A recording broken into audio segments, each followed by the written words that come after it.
Well, hello. My name is Angelle Wood, and this is Crime of the Truest Kind.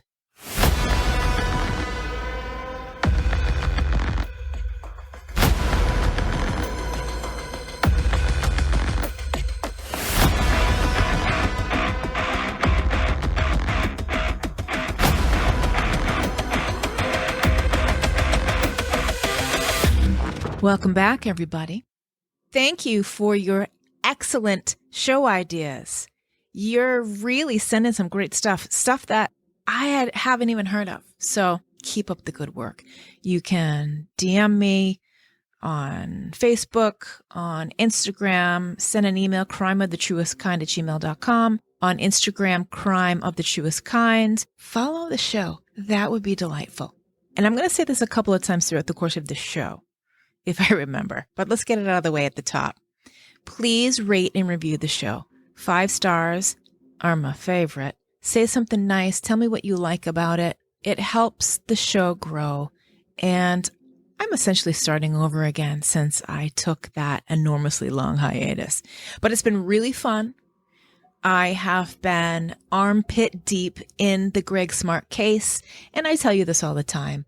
I grew up in New Hampshire, part of my life in Massachusetts. So all of these stories that I research and bring to you all have affected and influenced me in some way.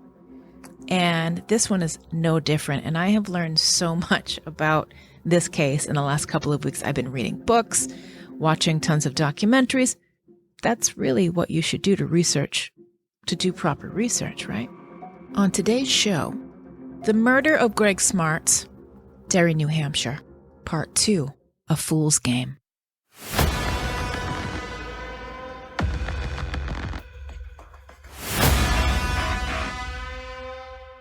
Please go back and listen to episode 32. That is the lead up to this part of the story. And I will list everything on Crime of the Truest Kind in terms of resources, really.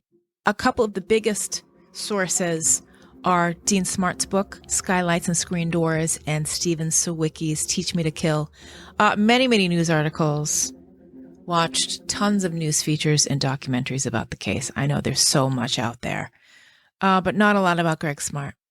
That's the difficult part, is that I know, and I've said this to you before, and I will always say this to you, the victim is always left out of the story. The murder of Gregg Smart, it made news. Of course it did. It happened in a small town in a quiet neighborhood on a Tuesday night in Derry, New Hampshire. That town had and has a very low crime rate. Its only crime is its vicinity to Londonderry, where you get your phantom fireworks. Now, fireworks aren't illegal in New Hampshire, so that's really not much of a crime at all. And the steady stream of revelers scoot across the border from Massachusetts usually gravitate to places like Seabrook, where it is a veritable bonanza of boomers. That's ridiculous, but I'm leaving it in. And this isn't an indictment of Seabrook. And these kids are a lot like all the other kids growing up in that time in those circumstances. All of the kids involved in this story came from working class families, but they weren't really bad families. They all had involved parents for the most part. But all the kids, well, the boys for sure, were into petty crime. So the prospect of planning a murder probably seemed enticing in some way, though no one really took it seriously for a lot of those conversations. Now, I can say that they were like regular kids, but most of us as regular kids didn't plan and carry out a murder, so I guess that's what sets us apart. Pam Smart's cover for being out that night was a school board meeting. She never had to go to any of those school board meetings, you know. She attended 2 in April. Each were merely some agenda prep for some planned renovation, and then the lead up to the big May 1st meeting, also of which she didn't need to go to. When Pam Smart pulled into the parking lot that Tuesday night in May, it was dark. It was about 10 o'clock, much later than any typical Tuesday. Part of her story to police, and what was repeated every time she spoke about that night, she said it was unusual to find Gregg's truck parked in the parking lot, but all the lights in the house were out. And as she walked police through her arrival, she explained how she opened the front door and saw Gregg's foot, and then opened the door a little further and saw him laying in the hallway. What did that discovery trigger in her? And did she enact her script immediately? Because what she did was she turned around and ran screaming. Her defense for that moment was that Gregg must have interrupted a burglary and that the perpetrators might still be inside. We don't know how we would react in this real-life situation. We don't.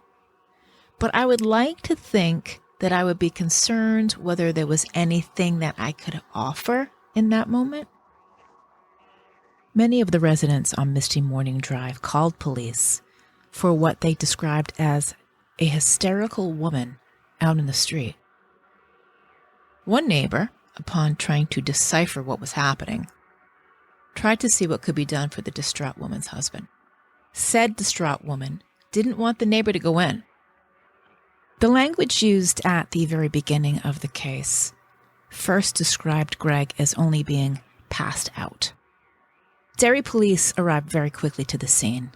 The department was all of 2 minutes from the condo. There was some added info that doesn't really seem relevant, but adds up since the entire story was a shit show from the start. One of the neighbors included in that story to police that she had witnessed activity next door with lots of parties, couples sleeping over, and strange people arriving at the condo. That term strange people is like code, like pearl clutching from the conservative neighbors, seeing the young people in their ponytails and leather jackets. Lock your car doors. I mean, you should always lock your fucking doors. I tell you that all the time. Now, whether any of that helped solve Gregg's murder is doubtful, but it did help support some theories about what may have happened to Gregg. Detective Daniel Pelletier was assigned to the case. Investigators got to work on sorting out just what Gregg may have walked in on. They started dusting for prints, assessing the damage to the condo, and the medical examiner was called. In the Smart family, someone had to let his family know what was going on. His dad Bill, his mom Judy, his brother Dean. They got the call from a neighbor at the Summerhill condos telling them Gregg was sick. Something was going on at Gregg's condo, and they needed to get there. Gregg and his family were always very close, and they only lived a short distance away from each other in Derry. But when his family got that message, it terrified them, so much so that they ran from their house to Gregg's condo in their pajamas and their sock feet. That's what my mother would call it. That phone call was the beginning of what would change their family forever. Gregg's brother Dean is 3 years younger and was first to run past the cops in the cars to get to the door of Gregg's place. And what he got was an image of his brother that would be burned into his memory. He ran right up to the door. Police wouldn't let him in, but all he could see was Gregg lying there in the hallway. It's the image that's been used over and over and over again in the newspaper, on specials. It shouldn't be used. But they didn't get that consideration or respect. Dean Smart saw his brother there in the entryway. With much confusion, all he could do was ask why no one was helping him. It was there and then that he learned the unfathomable truth. There was no help to give. Gregg was gone. In the moments that followed, Gregg's parents learned the truth. His mom, Judy, was so overwhelmed with grief, she couldn't stand up. Grief has a way of overwhelming you, robbing you of your strength. It's about as subtle as a 50-foot wave, and always without mercy. Gregg's family were shattered. They simply couldn't comprehend what was happening.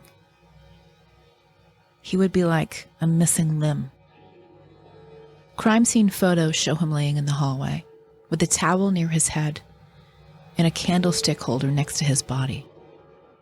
It might be easy to think at first that that would be the murder weapon. And a lot of the details learned about how Gregg died came from newspaper articles or TV broadcasts. The families often got important information like a member of the general public did. So imagine the family's shock when they were to learn that he was shot to death. A single .38 caliber hollow point gunshot to the upper left side of his head. the supposed burglar or burglars shot him at point-blank range. The investigation gets underway 1 hour after Gregg is found. Detective Daniel Pelletier is assigned to the case. He took stock of the surroundings. There was the appearance of a burglary. Stereo equipment upended, drawers were dumped, but no evidence of a forced entry. And they found that the door going to the back deck was open, and the bulkhead in the basement was unlocked. Investigators began to size up what they thought might really be going on, and a lot of theories developed. Gregg liked to enjoy some recreational marijuana, so that became, was he taken out by a drug dealer? He enjoyed going to Atlantic City. That turned into, oh, so he had gambling debts. Were there ties to organized crime? Detectives followed the leads. Early in the case, nothing was off the table. And Pamela was eager to talk to cops, to drop her ideas on what could have happened. On the night of Gregg's murder, she wanted to know why the police hadn't questioned her. They did have her come to the police station, and she told them about her day and how she found Gregg. As the investigation moved on, Pam was asked to give police a list of names of people who she was friends with but didn't have any relationship with Gregg. She was asked about anyone who may have been inside the condo, and Pam laundry listed names of friends and relatives. She even included the Poland Springs delivery guy. Despite the fact that Cecilia Pierce had stayed with Pam the week previous, her name was never included. Oh, and she definitely left out the name Bill Flynn. Then begins the process that no family ever wants to know about: burying their loved one. Funeral planning, picking out the clothes they'll be buried in, wakes, caskets, plots, headstones, epitaphs. Friends and family near and far came to the services for Gregg. And Pamela Smart just about pooped inside of her pants when a colleague showed up at the wake with Cecilia Pierce, Billy Flynn, and J.R. Latimer. Pam behaved as the young grieving widow, especially during the funeral on May 4th. There's lots of footage of it, and she makes mention of it in many interviews. Something happened during the funeral service that really wasn't that big of a deal at the time, only in hindsight. This giant floral arrangement that Pam had bought for Gregg, it said something on it like, love you forever, babe, or something equally as disingenuous. In hindsight, remember. But it tipped over. Something very similar happened during their wedding ceremony.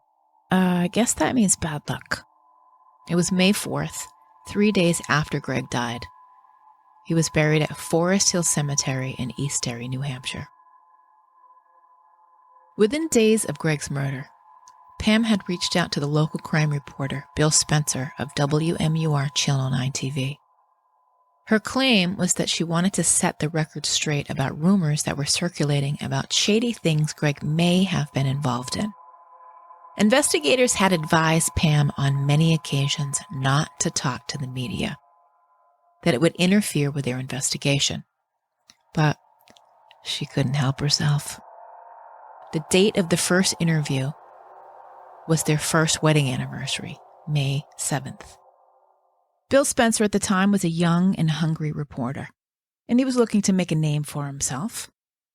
Pam is on the record saying Bill Spencer was badgering her into talking, continuously calling her mother's house, saying that he had all of this information that he was about to leak unless she called and set the record straight. Whatever the case, Pam met with Bill Spencer and did a TV interview. She's dressed up and dry-eyed. Cops were pissed. A lot of people questioned her motivation. She put herself in the public eye.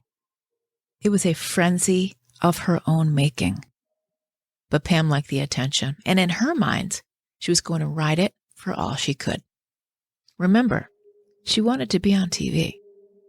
This was the start of the public's knowledge and fascination with the young widow. In Dean Smart's book, I talk about in episode 32, He says she was rehearsing for her TV interviews with his family. It's incredible. She would come to the Smarts' house and talk to them. And then later, they would watch an interview with Pam, and she would say all of the same things that she said sitting at the table with the Smarts earlier. She was rehearsing. She was practicing her stories on the Smarts. The investigation progressed. Police followed leads like Gregg had gambling debts. A trip by detectives to Atlantic City was another dead end. As was the notion that because Gregg had a roach in his truck, that he was a drug dealer. Zero truth. I'm guessing that when you were 24, you had some roaches in your ashtray. I trust you know what a roach is. Or maybe you're 24 right now and you have a vape pen and you don't have a car. The investigation wore on. And then on May 14th, almost 2 weeks after Gregg was killed, they got their first break when an unidentified caller contacted the police and implicated Cecilia Pierce. The woman, we would later learn, was a co-worker who had been in on a conversation about knowledge that someone Cecilia knew, a woman, had been looking to have her husband killed. She connected that with the news that Cecilia interned for Pamela Smart, whose husband was just murdered in Derry, New Hampshire. This woman couldn't shake this information. She was compelled to call the police. Anonymously, but she still called. Sometimes people do the right thing. So, of course, detectives contacted Cecilia Pierce. Now, her initial reaction was that she knew nothing and she had nothing to tell. Lying about being privy to a murder plot, or that Pam Smart was having sex with 15-year-old Billy Flint. Detectives knew she knew more than she was letting on. Detectives were working around the clock on this case, and they wanted to solve it. They were willing to wait, but they were going to get information out of Cecilia. Oh, but then, in early June, the case was spun inside out and upside down when Ralph Welch, childhood friend of J.R. Latimer, who lived with the Latimers as his surrogate family, though his own family was nearby, Ralph Welch learned about the murder from Pete Randall and J.R. Pete mostly, and he was quite actually freaked the fuck out. I mean, he was disturbed by this. It all began on Saturday, June 9th, when another Seabrook kid, Danny Blake, who happens to be a cousin of both Raymond Fowler, who was in the car with J.R. Latimer, and Ralph, when he rolled up on his bike as Ralph was working on his car in the Latimer's driveway. And Danny Blake has another interesting connection to the people in this case that I will tell you about later. Here is how Stephen Sawicki paints the scene in his book called Teach Me to Kill. I know, a dumb name, but it's a great resource. Man, if I was Bill Flynn, I'd punch Raymond's face in, says Blake. How come? Ralph asks. Raymond's been going around shooting his mouth off about killing that guy. Danny Blake was a Seabrook hangaround, a 20-year-old high school dropout with a beach town tan who was a semi-regular visitor of Ralph's at the Latimer's house. This triggered some spidey senses in Ralph. When he really thought about it, he knew that Billy Flynn was involved with Pam Smart. He had told him as much, and that was confirmed when Ralph had seen the two kissing in JR's driveway. There was the time about a week before Gregg was murdered, he had heard Billy at Latimer's house joking around, saying that they were gonna do Gregg. When he heard that Pam Smart's husband was killed, he put it out of his mind, as he refused to believe the boys could be involved in something so outrageous. I mean, it's unfathomable to think your friends would do something like this. It just is.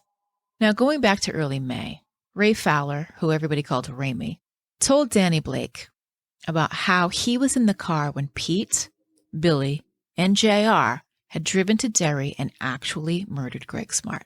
Danny Blake thought it was all bluster and thought Raymond was lying, as he was known to be a bullshitter.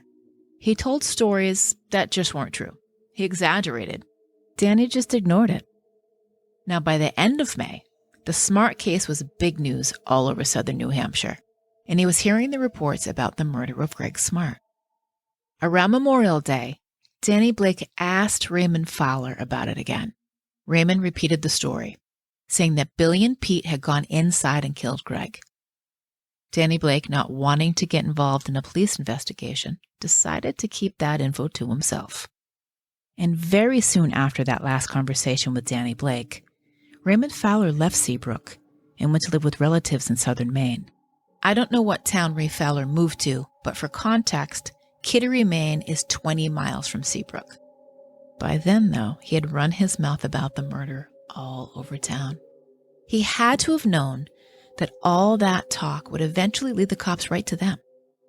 Now, once the story made it to Ralph Welch, he wasn't dismissing it like he had before. The only way to know for sure was ask the boys himself. So that night, Saturday, June 9th, after JR's parents and their little grandbaby Ryan had gone to sleep, Ralph found JR and Pete in his bedroom. It was late, like after 11:30. The two were just back from seeing a movie with Billy and Pam. Ralph told the boys what Danny Blake had told him earlier and asked if it was true. Were they involved in the murder of Pam's husband? Now, Pete and JR delivered some kind of performance worthy of at least a community theater award. Telling Ralph that they would never be involved in something like that. No way. Ralph said okay, and that was all he wanted to hear. He turned around and walked out, closing the door behind him. He made like he was walking away and put his ear to the door. In a hushed voice, one of the boys said, "Billy's going to be pissed," with the other responding, "Yeah, you know who's going to be next." It was in that moment that Ralph burst into the bedroom, pulled some wrestling moves, tackled Pete, and let him know he could not believe how they had lied to him. Ralph now demanded that JR and Pete tell him everything. They shut the bedroom door, and the three sat there facing each other as Pete Randall quietly recounted the events of the night of May 1st. JR contributed to the conversation very minimally. He mostly just sat there and listened to Pete tell Ralph how they ransacked the condo, ripped things out of drawers, threw stuff around to make it look like a break-in. Pete spoke very matter-of-factly about subduing Gregg, his pleas for mercy. Then Randall described how Flynn shot Gregg. Through all of it, Pete Welch could not believe what he was hearing. He asked them why they would do such a thing. They really had nothing, other than them saying that Gregg was an asshole to Pam and that he was worth more dead than alive. Pam was paying them each $500 out of her insurance payoff. That's what they would get for killing him. Sidebar, how fucking stupid do you have to be to A, agree to murder someone, and B, agree to do it for $500? Murder does not pay. It is a fool's game. JR did chime in. He was proud of the Kenwood truck speakers he had convinced Pam to give to him as partial payoff for the murder of her husband, Gregg Smart. They took the conversation outside when Ralph said he needed to get some air. This entire story was simply too much for him. That night, Ralph learned that Randall had planned to cut Gregg's throat with a knife he took out of the kitchen, but instead, it was JR's father's own .38 caliber pistol and a hollow-tipped bullet that ended Gregg's life. The boys delivered these details with a calmness that Ralph couldn't comprehend. They actually shot and killed a guy and were telling the story like it was a TV show that they just watched last night. He had to do something. He didn't know what. But first he had to reach Raymond Fowler and tell him the boys knew he was telling everyone. Ralph found Danny Blake, and the two drove up to Maine to warn Raymond Fowler. They arrived sometime after 3 a.m., and Raymond told Ralph he didn't care that they were out for him. With that, Ralph and Danny Blake drove back to Seabrook, and both went home and went to sleep. Meanwhile, Pete and JR rode that stolen motorcycle to Pam's new condo in Hampton. The plan was to tell Billy and Pam that everything was about to blow up. They knocked, but no one answered. So they ended up back at the Latamy's house to get some sleep. Ralph had had a rough night, and given these revelations, he woke up Pete to tell him that he didn't want to see him or Billy Flynn coming around anymore. Pete was pretty indignant and took it outside where the two got in a fist fight. It was violent. Ralph's head got smashed on a rock in the driveway. He saw stars. He came to and looked up to find JR in tears. And Ralph was unrelenting. He did not want Pete or Billy Flynn around the Latimys or baby Ryan ever again. And he meant it.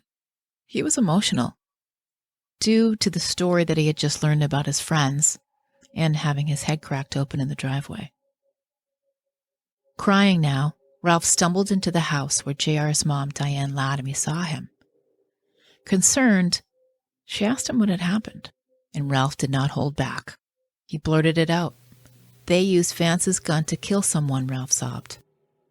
Mrs. Latimy was all of 36 and already a grandmother. She just didn't understand what was happening and called for her husband, Vance. Vance Sr. himself just 39. By all accounts, the Latimys were good people. Vance was equally confused and asked Ralph what was wrong. He was hysterical at this point, blurting out the whole story to Mr. and Mrs. Latimy. Billy and Pete in a robbery. JR drove the car. The guy came into the house and they used Latimy's gun. Ralph was really struggling because he knew it was true. All Mr. Latimy understood of what Ralph was telling him was that the boy seemed to have shot someone with one of his guns. Mr. Latimy continued to try to make sense of what was going on and asked Ralph, did he know what gun had been used? Ralph didn't, but thought it might have been the .38. And with this, Mr. Latimy walked down the hall to his bedroom to check on his .38 caliber rifle and his pistol. Both were where he left them. By the time he walked back up the hall, Ralph was on the floor in a pile of tears. This devastated him, and Mr. Latimy didn't know what to make of it. And Ralph was talking crazy.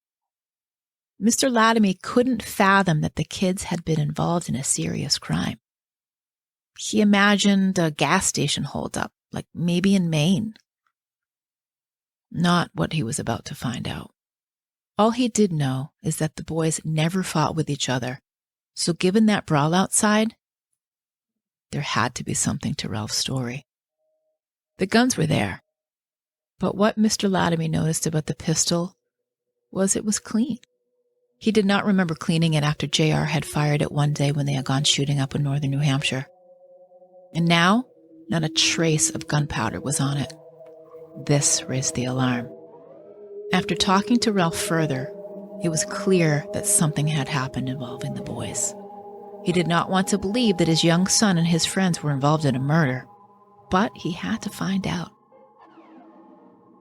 Mr. Latimy made the decision that he was going to the police with the guns. Ralph would go to his girlfriend's, and the Latimys would call him when it was time for Ralph to tell the police what he had just told the Latimys. It was about noon on a quiet Sunday at the Seabrook police station when Vance and Diane Latimy showed up. Mr. Latimy walks in holding a handgun, probably in some sort of large manila envelope. Seriously doubt he walked in all gunslinger Lucy. Sergeant Charlene Thompson was in her office catching up on some work when the dispatcher called her down to meet with the Latimys. They explained to Sergeant Thompson that they have information indicating that the gun he was holding was involved in a murder. It didn't take long for the pieces of the puzzle to start falling into place. And that a murder was the murder of Gregg Smart in Derry, New Hampshire. Things immediately made sense once she explained that Derry police believed there might be a Seabrook connection to someone from the high school. A teacher, they thought.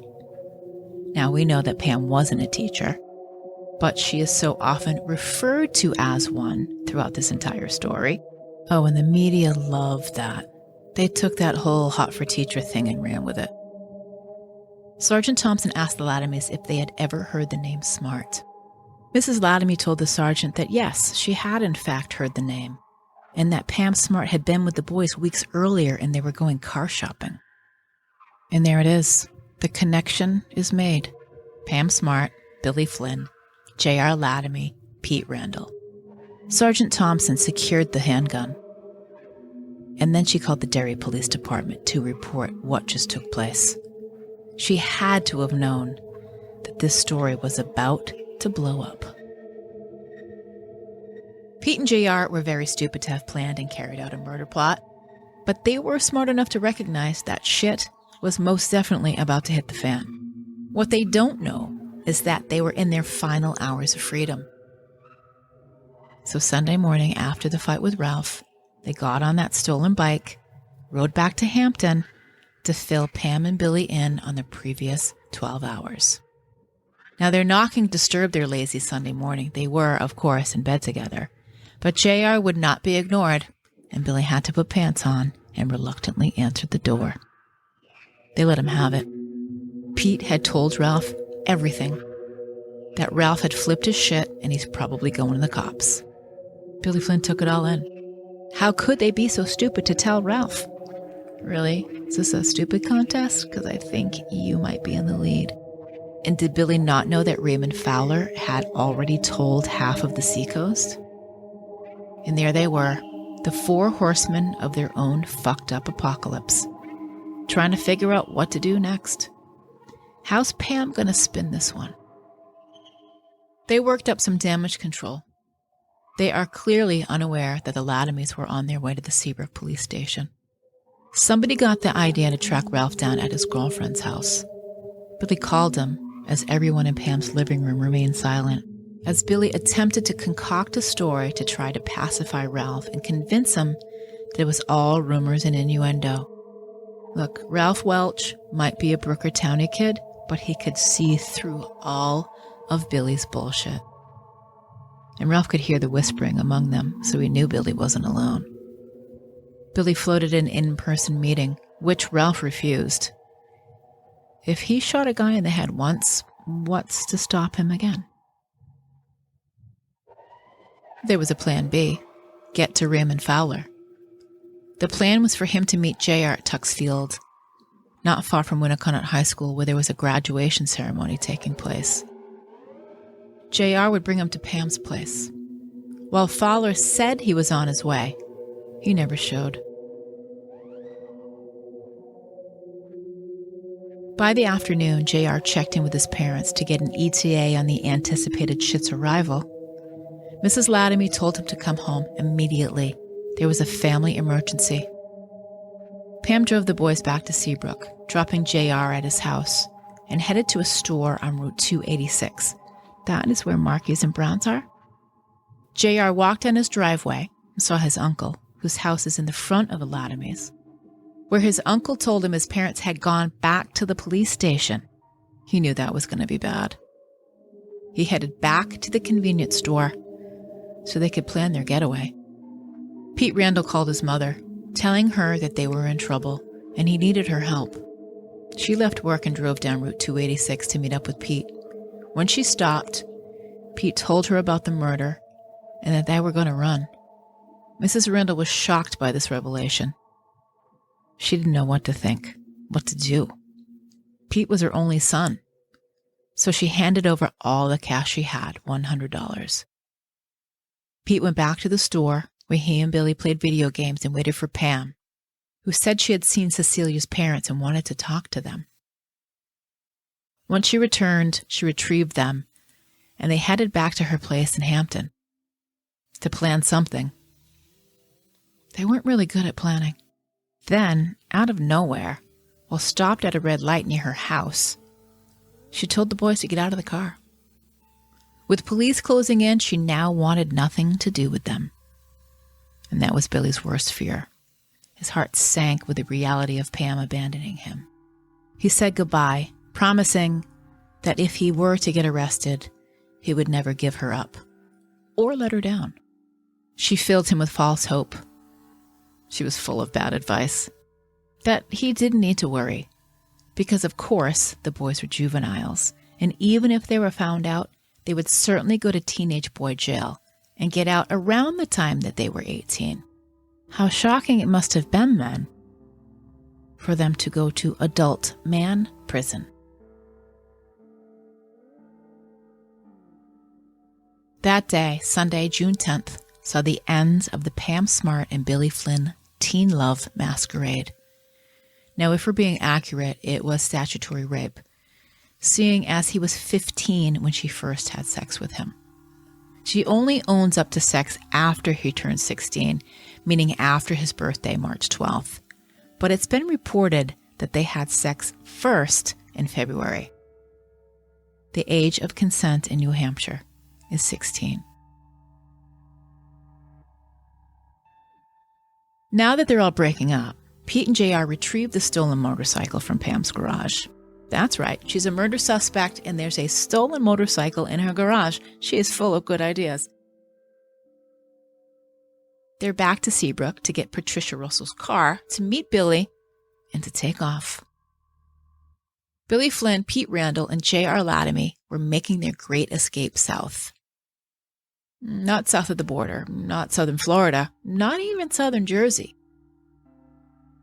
They head to a small town called North Grosvenordale, Connecticut. My sincerest apologies, Connecticut, if I have somehow butchered the name of that town. It is about 4 or 5 miles over the Massachusetts state line, so they really didn't get very far at all. It's where Pete and his parents lived briefly before moving back to Seabrook. It made sense for them since Pete's grandparents and some aunts were still there. Their relatives were oblivious to what might be going on. They had no real story and definitely no real plan. Once the boys got to Connecticut, they concocted a story for Pete Randall's relatives. They had gotten themselves into a wee bit of trouble in New Hampshire and were laying low until it blew over. The boys, Pete and JR, called their mothers and told them they were okay. Billy, on the other hand, he called no one. JR wouldn't tell his mother where they were, only that he and Pete were only joking with Ralph, while the 3 boys were at a local pizza place nearby. Pete Randall's grandfather came looking for him. He told him that he had just spoken with his father and that it wasn't good. It was far worse than that, actually. When Pete finally called his father was furious.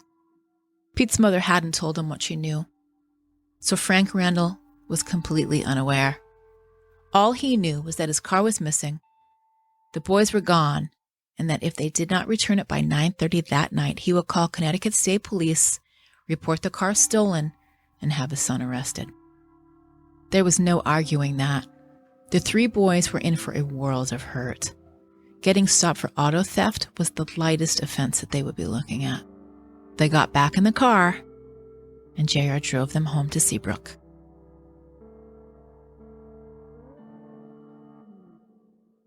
Ralph Welch went to the Seabrook police station and told them everything he knew about Gregg Smart's murder. He told them everything they had heard, how he knew Pam Smart was involved with Billy Flynn, and how Raymond Fowler had been telling people all over town for weeks.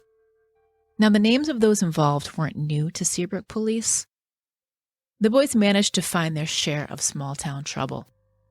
This was nothing like the small-time jobs they had pulled, lifting a car stereo or riding around on a hot motorcycle.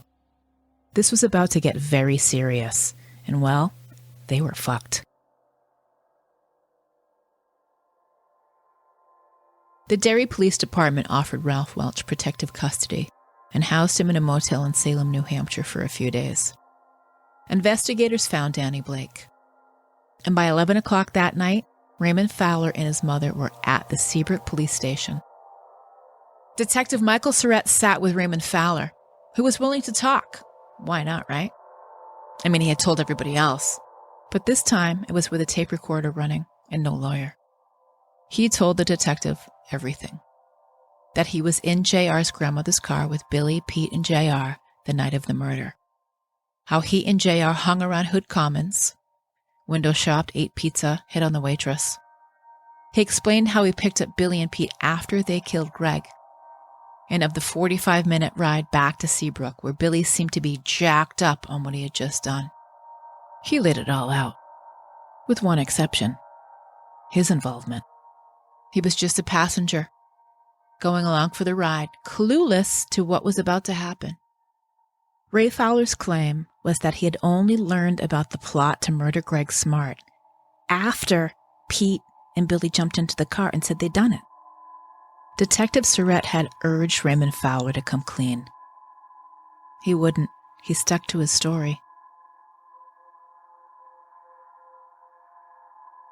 When J.R. Latimer dropped Billy Flynn off at his house in Seabrook after their few hours on the lam, his mother met him outside, and he could tell by the look on her face that she knew. She knew he was in deep, deep trouble. Fearing that the police would search their apartment, she told Billy to get rid of anything and everything that tied him to Pam Smart. There was a lot of evidence. Pam's love letters, the bikini photograph she gave him, the Bill and Pam Forever medallion they made at the beach, piles of passes Pam had issued him to get out of study hall that he saved. It was kind of weird. Billy Flynn's mother got rid of all of it. She was panicked. She had no idea what to do. Billy Flynn's mother encouraged him to talk to her friend and their landlord, Kenny Knight. Since Billy didn't tell his mother really anything at all, she was hoping that maybe he would confide in another man. Knight had reached out to Boston lawyer James Merberg. Merberg had once worked with the famed criminal defense lawyer F. Lee Bailey, and he was no stranger to high-profile cases over the years. Kenny Knight knew James Merberg, who had represented Knight in some of his own misdeeds. Billy Flynn was going to need all the help that he could get. Neither the Flynns or the Knights knew it at the time, but Merberg had the kind of experience they were going to need. He had once represented Sid Vicious of the Sex Pistols. Sid was charged with the murder of his girlfriend Nancy Spungen in 1978. She was found stabbed to death in their room in the Chelsea Hotel in New York City.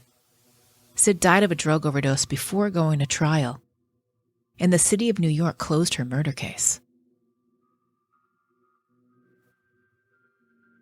Sunday morning's developments made for a sleepless Sunday night. Investigators worked straight through into Monday. Detectives Pelletier and Surratt drove along South Main Street in Seabrook with Raymond Fowler looking for the duffel bag they dumped the night of the murder. More witnesses were interviewed, and just as the sun came up on Monday, June 11th, Ellen Carter arrived. She is the clerk for the Derry police, there to prepare the warrants for arrests that the Attorney General's office were drafting. The arrests of Billy Flynn, Pete Randall, and J.R. Latimer were coming, and the investigation continued with students at Winnicott. After their almost escape, Pete Randall was the only one of the boys to show up at school that day, and once he saw Derry police on school grounds, he left early. He had his driver's test that day, so he could use some time to practice. By 8 p.m. on Monday night, the overtired detectives had arrest and search warrants. They had what they believed to be the murder weapon that would be sent for testing, and it would be clear very soon that it matched the bullet that they had taken from Gregg. They had many statements supporting that these three boys were responsible for the murder of Gregg Smart. Now, they just needed to bring him in.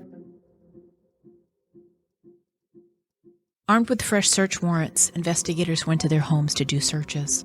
One of the things that they were able to find were Gregg's Kenwood speakers, the ones Ralph Welch told them about, the ones that J.R. got off Pam as partial payment for the murder.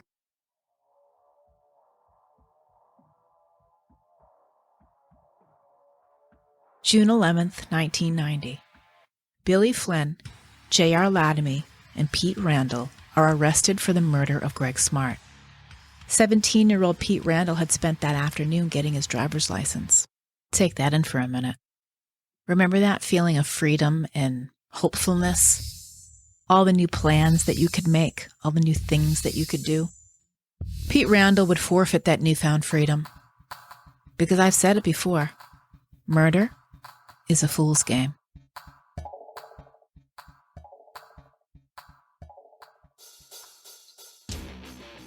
That concludes part 2 of the murder of Gregg Smart, Derry, New Hampshire, a fool's game. Thank you for listening. My name is Angela Wood. This is Crime of the Truest Kind. Online, crimeofthetruestkind.com. Visit the brand new Crime of the Truest Kind merch store. It is October, the show's anniversary month. We are officially 2 years of age. And in celebrating, I'm offering a 30% off anniversary special. Use promo code anniversary. 30% off everything in the store. Not bad, right? Just for listening to this show. A little thank you from me to you. I'm thinking about an anniversary live stream too. Would you be into that? What night works for you? Shoot me a message and let me know what night of the week and time works for you. I'm thinking like a Wednesday or a Thursday might be cool, Eastern time. I don't know. Let me know what you're thinking. Please rate and review the show. Crime of the Truest Kind, Apple Podcasts, Spotify, all of the places you listen to true crime podcasts. It really does help the show out very much. You can also buy me a coffee linked at crimeofthetruestknd.com. I should change it to like, buy my dogs a bone. They're all here, snoring in the background. I'm surprised they're being quiet right now, to be honest with you. I had a few other failed attempts at recording this week's episode. I could not get them to be quiet. Having 5 dogs sometimes is complicated. All right, one more episode. This will be a 3-part series on the murder of Gregg Smart, Derry, New Hampshire. I think it's only right. There's so much to the story. Otis is snoring. There's so much to the story, it's bananas. So thank you for listening. Go rate the show. Buy some merch. Bye, everybody. Bye. Lock your goddamn doors.